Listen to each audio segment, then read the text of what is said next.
Hello everyone and welcome to episode 73 of Podcast of Five Rings, your source of enlightenment, the realm of video games, tabletop, anime, film, and tech. Each episode of Podcast of Five Rings releases Monday mornings on iTunes and SoundCloud and topic by topic, day by day on YouTube, with the full video releasing on Friday. To catch updates about the podcast or for other news, give us a follow on your social media platform of choice. Listen in the description below. I'm your host, GM and overseer of Podcast of Five Rings, Obsidian. Said it all in one breath. No, I didn't. That was a lie. Oh. the paternity test is determined. That was a lie, or whatever. Impressive. Insert Mori meme. The wall that will not fall. Tetsuo. He's crabby today too. Clack, clack, clack, clack. The dark fortune do this meta. I have a cat in my lap. Hey, I want a cat on my lap. That sounds like a personal problem there. My cat's being an asshole today, so that ain't happening. She is very happy and content and is purring away, so. There you go. And the resident wild card, Mao. Yo. So what's up, everybody? How's it going? I'm sick. Everybody's sick. I'm going to just name this episode, The Plague Spreadeth. Half the podcast is deathly ill. But I'm not talking about Nurgle today. I am going to cough on all of you. I'm immune. Through the interwebs. Damn it. Oh god, he's downloading this virus into me. He's hacked my immune system. I'm hacking your immune system. I'm gonna make you immunosuppressed or whatever it's called. I'm hacking. I'm anti-hacking you. I can only see Obs as hacking in the way that Futaba does in the intro to Persona 5. Oh my god. Random keyboard presses. That's what hacking is. Slamming of hand. Or like she's like typing really quickly and her hands like cross with each other and cross back. Yeah. You know what's really funny is that they'd shown hacking like real life at all. It's pretty much just somebody kind of like clicking in the mouse and then every now and then typing something and then just kind of like staring at a screen. Yeah, it's probably not that exciting. Hacking is despite what the movie Hackers taught us. No. Who would have thought Hollywood might jazz up something that's otherwise very dull? Hacking's boring. It really is. You gotta have a lot of fun trying to crack into things. Yeah. So, I know this is a little off topic, but this is what I'm excited about. We just got a cheesecake factory. What? There's not one anywhere around here. Like, within hundreds of miles, I don't think. Maybe, like, Atlanta has one, but, yeah, we got one. I'm going to try to go eat there tomorrow night. It's probably going to be, like, a 3-hour wait. Jeez. I'm going to go. This was not worth it. Because it's at the big mall. It's not going to be worth it. Damn it, Meta, don't put my expectations in the right place. When I get that chicken parmesan, disappointed. I want to wallow in my disappointment. That's the real seasoning of the meal. Obs, you're not respecting what I'm trying to do here. Like a scorpion, I am trying to lower your expectations to such a low point that when you get in there, you're pleasantly surprised. Oh, okay. That's how you should do it. Especially for the Cheesecake Factory. That's right. Especially if there was any place, I would have my expectations be pleasantly surprised. But it's the biggest thing that's happened to Chattanooga in like 10 years. Since we got the cheddars. Oh my god.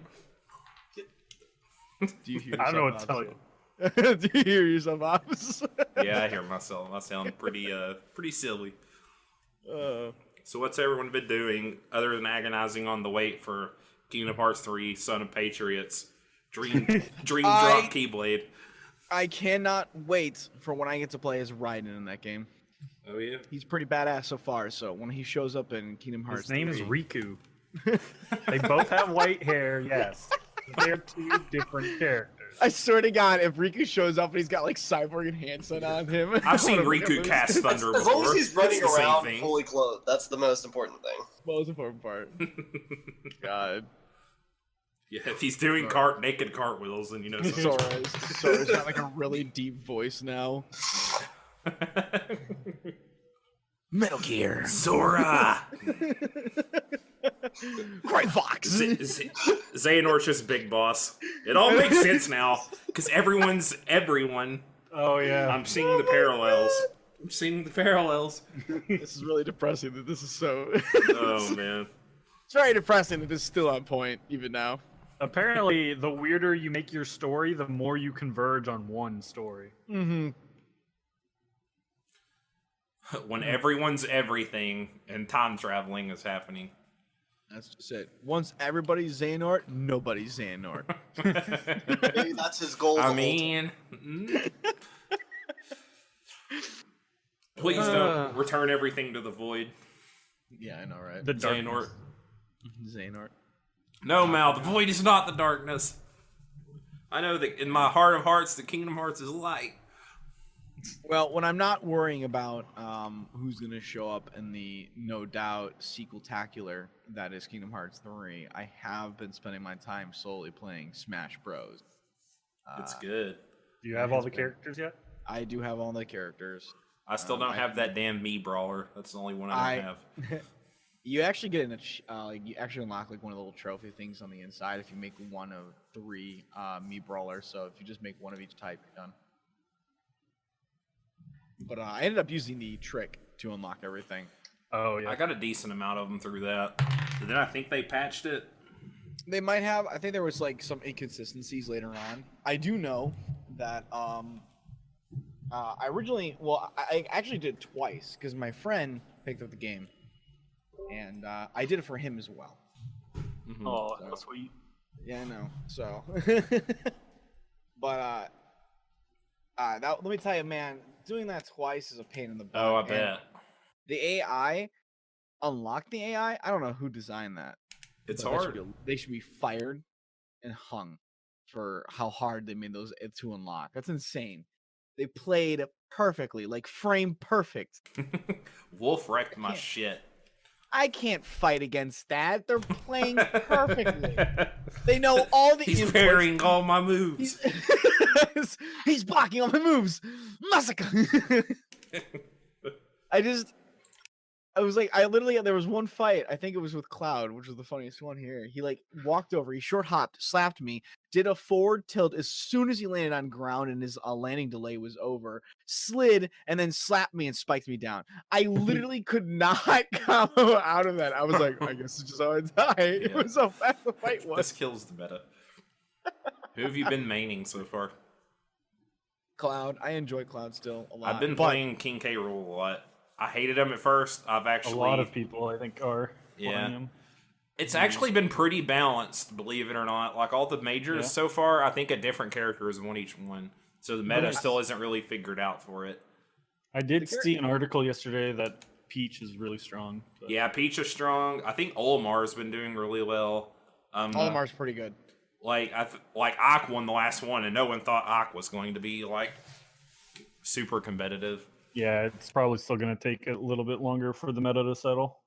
The characters I've been enjoying the most though are Richter and they're fun. I love them so much. I've been playing Crom and King K. Rool, so those have been the two I've been doing a lot with. I played it randomly at a Christmas party, and it was 8v8. Everyone had half a Joy-Con, and it was a mess. Oh god, that was probably miserable. That's got to be a nightmare. We actually, that's what we ended up doing on New Year's Eve. We had everybody, we had some friends over and whatnot. We just ended up playing 8-man Smash with items on, and it was absolute chaos. Yeah. It was the best way to play that game. I think I figured out most of the buttons by the 5th match or so. And then we decided to move on. Like a pro. And on that note, shall we move on to topics? Buttery smooth. Yeah, I know. You set me up. Honestly, You're supposed to go all according to Keikaku, Mal. Honestly, And dip your head down and look sinister.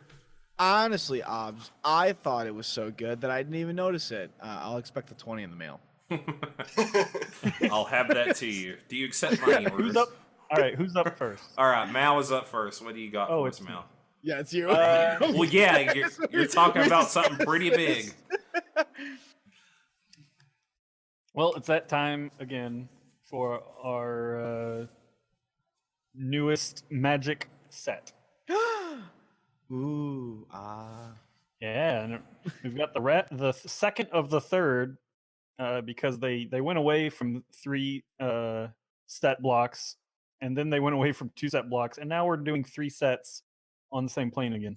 So we're on our second of the third Ravnica set. Ravnica. Also, Yeah, this- Ravnica Allegiance. Also known as the one with everyone's favorite guilds in it. Right. Ravnica is the most popular plane, according to market research. What is Ravnica? Because I'm gonna be honest, I don't It is remember. what is the word? Econopolis? I can't remember the exact name, but it's a city or a planet. You know, a city covers the entire planet. It's Coruscant meta.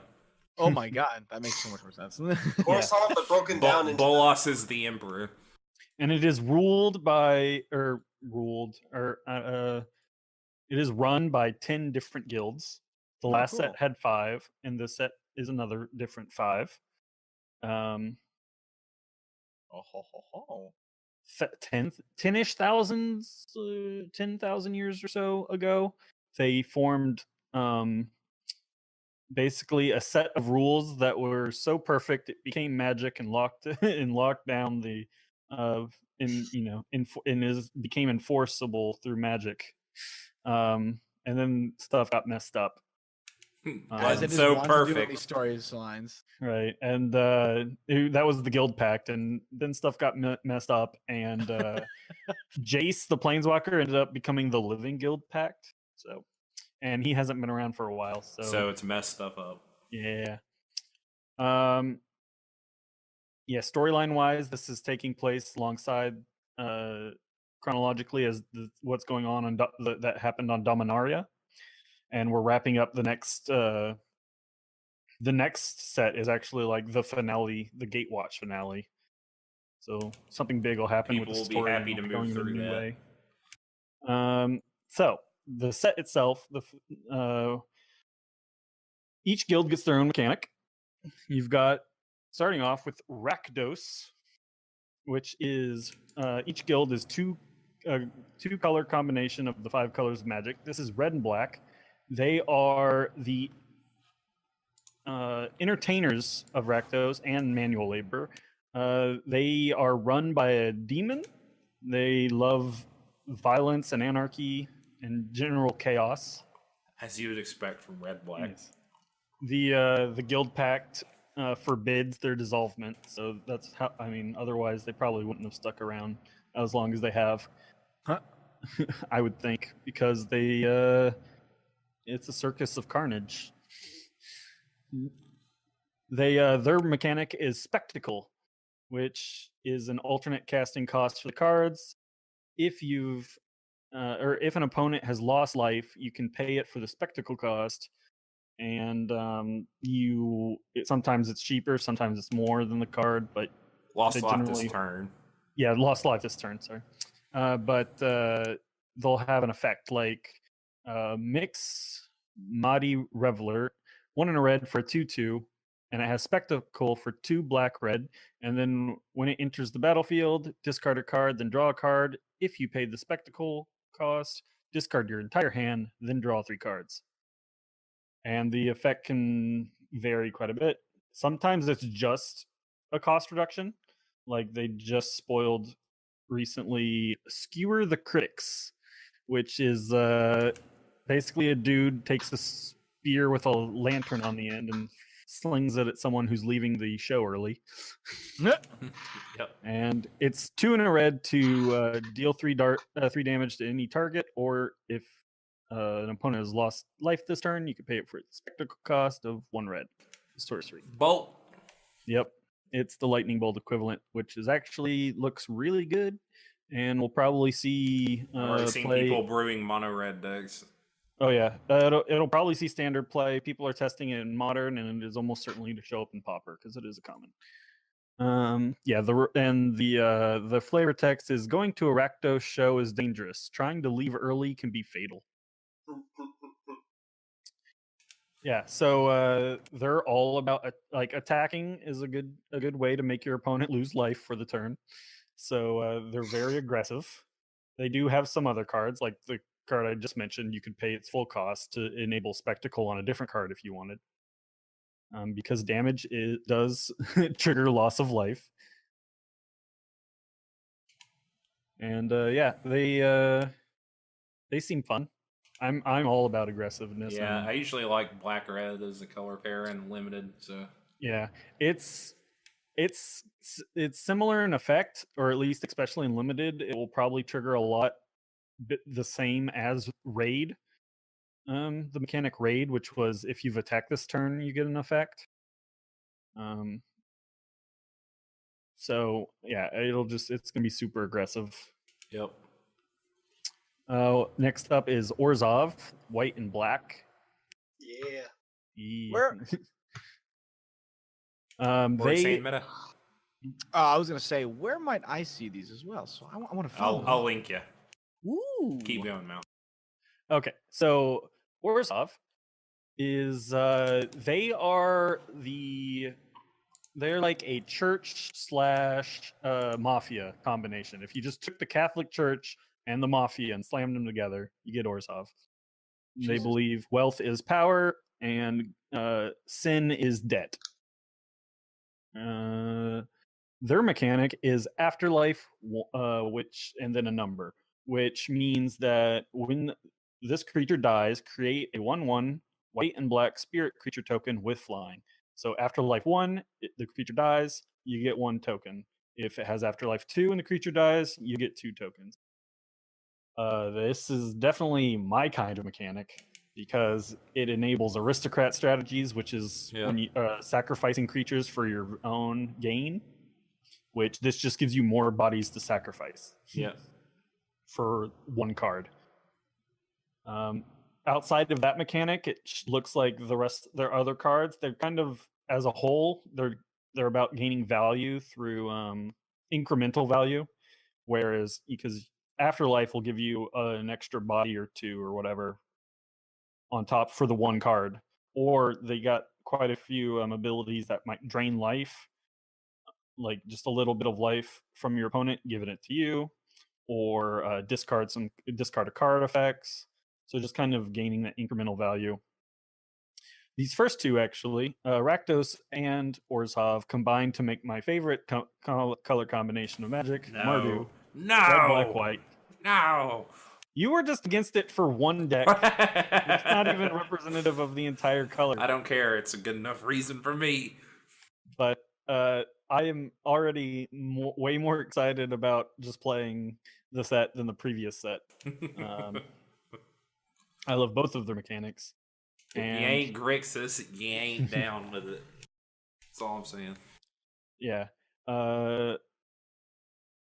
Yeah, and black. I know black white was always Tats's favorite color combination. Yeah, I love black white. Honestly, red white and red black are close seconds for me. So the fact that puts me in line with you as far as the favorite for the 3. But yeah, I love back when last time I really played was not too long after. I know Lorwyn was still legal, and I loved white black back then. Like that was my big thing. So Orzhov kind of became my surrogate guild because of that.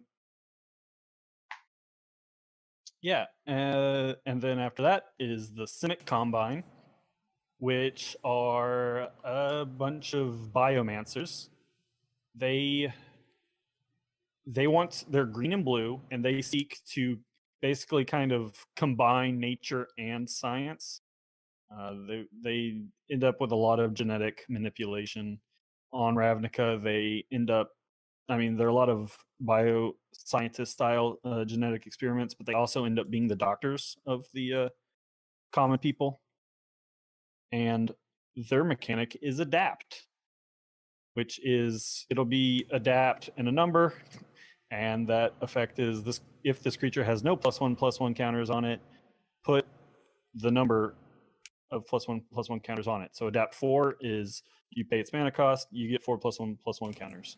To go with that, they also have quite a few other cards that involve moving +1/+1 counters around so that you can get the counters off your card, so you can adapt again, and or just other like when this card gets a +1/+1 counter on it, draw a card, or and the discard a card type effects. Extra value. Yeah, basically just Rummage making the and stuff. creatures bigger and getting value for that. I think They they'll also- be good and limited, just because having stuff to do with your mana is always good. Like mana Yeah. sinks are always good and limited when there's a stalemate on the board. They also always get the best creature types. Like Sharkdo Crab. Oh my god! Sharkdo Crab for 2 green blue is a 4/4 with a and it has for 2 green blue adapt 1, and whenever 1 or more +1/+1 counters are put on Sharkdo Crab, tap target creature an opponent controls. That creature does not untap on its next controller's untap step. It is creature type fish, octopus, crab. That's amazing. Yeah. I am 100% okay with this Yeah, card. this is absolutely something I want to see more of. Yes. Sharkdo They Crab. have a galloping Liz frog, which is a frog lizard. Their guild Jellyfish, Hydra Beast. Yeah. Oh, yeah. The jellyfish Hydra Beast is great, and their guild leader is a elf ooze wizard.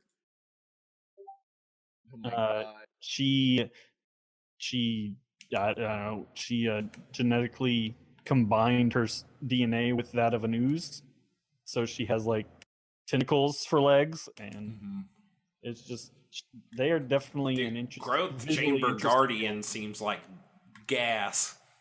Which one's that? The guy who can tutor for another copy of himself when you adapt. Oh yeah, Or put That's always great +1/+1 counters on him. He's an elf too. Elf crab warrior. So more good elf stuff.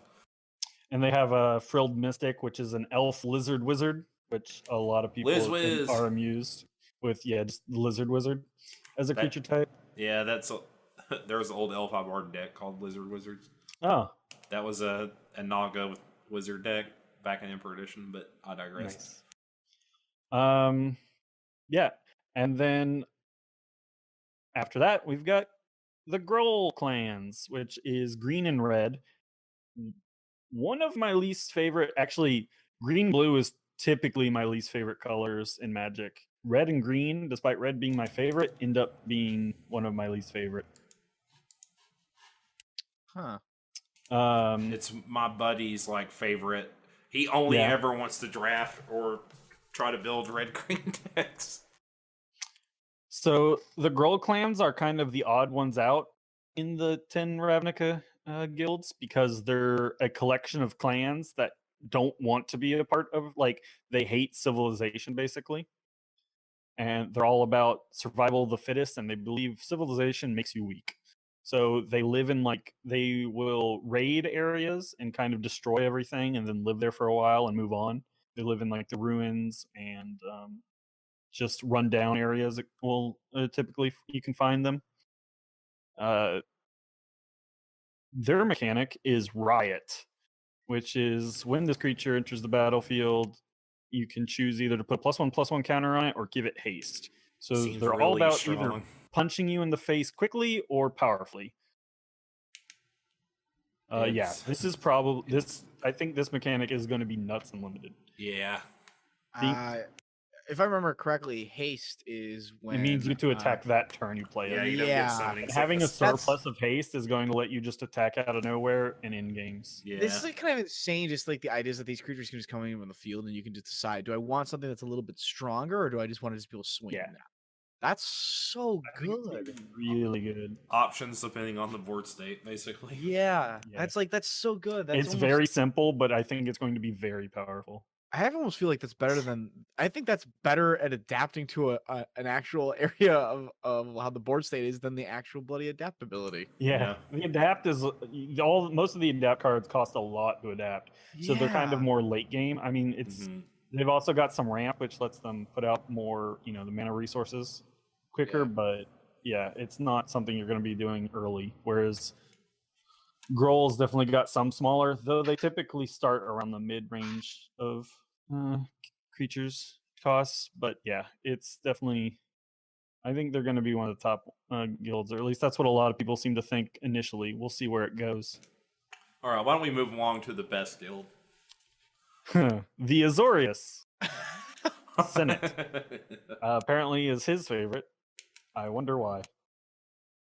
Could it be because they're slow and stupid? Oh, Just like you. oh, Oh man, those fighting words. perfect. They are centered on law and order. They are the judges. Bum, Oh yeah, bum. the Orzhov, white black, also offer you typically will offer defense lawyers. Azorius are the prosecutors. They make the laws and enforce the laws. So, as a side note, I always felt like Orzhov and Azorius have been very much a scorpion crab relationship. Probably even no. They're always against each other. They like never line up as an Well, alliance. Well, right, but I mean, like, I've always kind of gotten that feeling of If somewhat anyone's of the crab, it's the Groll. yeah. Wait, did I say crab? I meant Yes. crane. Sorry, I meant crane. Oh yes. I That is apologize. way Okay, better. yes, I that would be misspoke. way better. Yeah, I was Yeah. gonna say. Yes. Who am I to Uh, shit on his? I just thoughts? like white and blue. So Though Demir is also part of that from the last set, which was the white black. 'cause they're Demir's all cool about too. They're spirits. the edgy boys. But the Azorius, their mechanic is addendum, which is the most Azorius name for a mechanic. And it is you get a bonus effect if you play it on your main phase, and because all of these are on either instance or permanents with flash, which lets you play them on your opponent's turn. So you get the flexibility of like being able to do it on your opponent's turn or doing it on your turn in your main phase and getting an extra effect. Like the example, Sphinx's Insight, 2 white, blue, instant, draw 2 cards. Addendum, if you cast this spell during your main phase, you gain 2 life. So yeah, they're usually are very control-y. They like to leave mana up so that they can either counter something or do something else, which is good for them that they get an entire mechanic based on instance and flash. Yeah. And apparently Dovin's working for Bolus. Yeah. Why is white blue your favorite typically? Just because it's control-y. I You like just playing like the control. game? Yeah.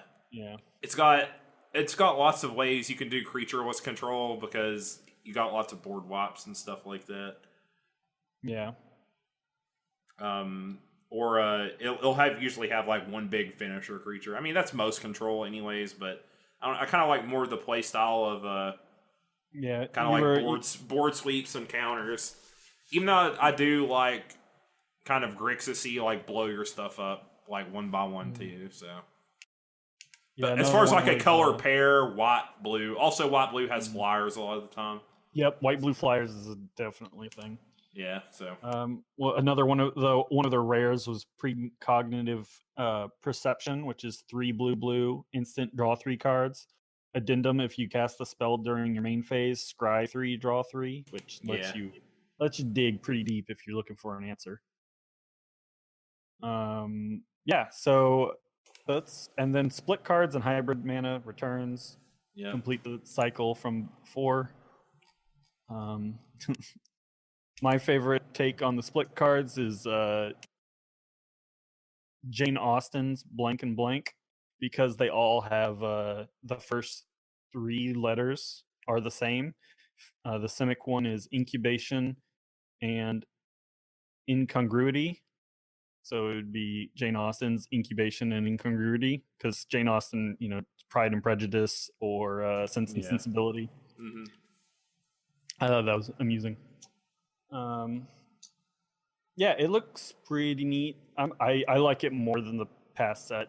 I think just because the guild, I just ended up liking the guilds more. They are everyone's like favorite guilds, pretty much. Like you never hear anyone talk about Selesnya or like Boros really, or any of that kind. It's always like I like Simic, I like Orzhov, I like Rakdos. Those are like the big ones, or Gruul. Like those are the ones I always hear people talk about.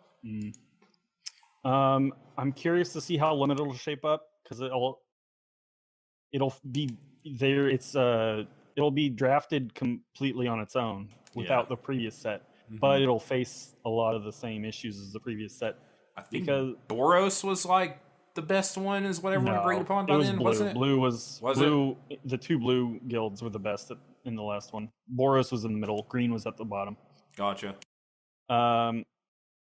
Though if you were the only person drafting green, you could definitely come out with a winning deck, which was helpful because there were only like 5-ish decks.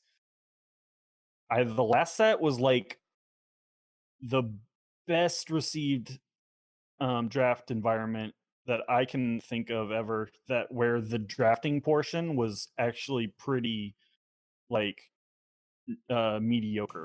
Mm-hmm. Like the games that you ended up getting to play were just so good that people ended up really enjoying the set, which is so weird. Usually it's drafting the cards is one of the best parts about limited drafts, and the fact that was because there were only 5 and you had to like get in a lane. Basically, you're like, all right, after your first 3 picks or so, you're like, I'm just gonna draft and I can't switch, because typically the great formats will be like by the time you get to your second pack, you're like, I need to pivot and switch one of my colors. You can't do that in these sets.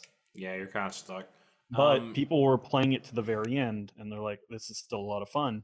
So we'll see if that happens again. I like more what it did for standard than anything, because we got a pretty like diverse Pro Tour as far as like just across the board. I think like the top 8 was still like one of the decks was pretty heavy. I can't remember which one. Yeah, but that also takes into draft considerations. Exactly. Yeah, I think standard's in a pretty good spot right now.